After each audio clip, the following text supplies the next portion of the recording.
Ya memang begitu sih. Contoh aku mikir gini, loh kok tiba-tiba alat kelaminku bisa ini ya, bisa keras ya misalnya.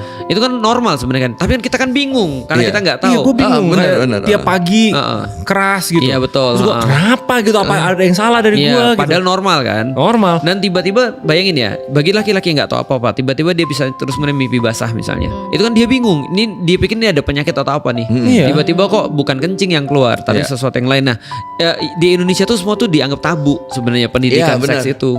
Padahal menurutku itu yang mengakibatkan akhirnya orang-orang pada nggak bertanggung jawab terhadap itu. Contoh kayak gini ya, banyak loh dulu predator pedofil itu yang ketika dia tiba-tiba meluk anak tuh, tau nggak sih? Nah sebenarnya kan di dalam Islam kan juga diatur bagaimana cara itu kan ya. Contoh misalnya kayak gini ya, kalau ada anak kecil belum balik, dia mau nyium tanganku, aku nggak ada masalah. Tapi begitu dia sudah mulai mau balik, misalnya contoh ya, kalau balik sekarang taruhlah sekitar 12 tahun ya. Dia udah 10, aku udah nggak mau salim, aku udah nggak mau. Kenapa? Karena aku khawatir aja kalau ada sesuatu. Kalaupun masih kecil ya udah nggak apa-apa, salim nggak ada masalah. Atau misalnya ketika aku gendong nggak ada masalah. Tapi kalau udah 10-11 tahun aku nggak gendong lagi sih. Jadi batas salim anak Muslim 12 tahun. Nggak ada batasan. Itu nggak resmi.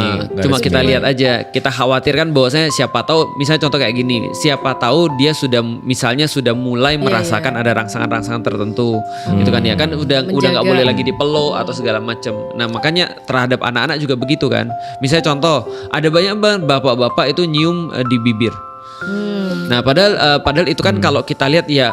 Dalilnya apa? Ya dalilnya nggak sampai di titik itu sih. Cuman kalau misalnya Rasulullah itu menunjukkan bagaimana etikanya ketika sama anak-anak, ya berarti kita harus tahu juga bahwa saya daerah bibir itu daerah erogen kan, daerah yang bisa untuk merasa terangsang kan. Nah berarti tidak boleh sebenarnya bagi seorang bapak juga untuk nyium di bibir. Walaupun itu kan bapak sendiri ya nggak gitu juga ceritanya.